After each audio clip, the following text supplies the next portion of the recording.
Box office బద్దలు కొట్టేశారు మరి.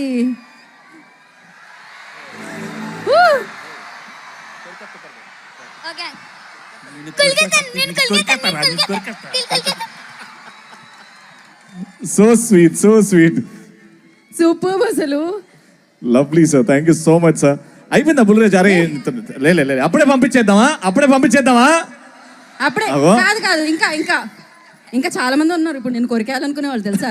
ఇప్పుడు నేను వదిలేతే వాళ్ళందరూ కొరికేస్తారు. ఇప్పుడు మామూలుగా ఉండదు. ఇది ఎంత షార్ప్ అంటే ఫస్ట్ కొద్దిగా స్లోగా ఎంటర్ అయ్యాడు పాపం. ఇదే ఫస్ట్ ఫిల్మ్, కెమెరా ఏంటి, లైట్స్ ఏంటి, పాపం అంత కొత్తగా. కానీ ఒక్కసారి అలా ఇగ్నేషన్ ఇచ్చామంటే ఎక్కడో ఉంటది. రే ఇప్పుడు సేమ్ డైలాగ్. మీరేదో సినిమాని సూపర్ హిట్ చేస్తారనుకుంటే మీరేంటయ్యా బ్లాక్ బాస్టర్ చేశారు. లైవ్ లో డైరెక్షన్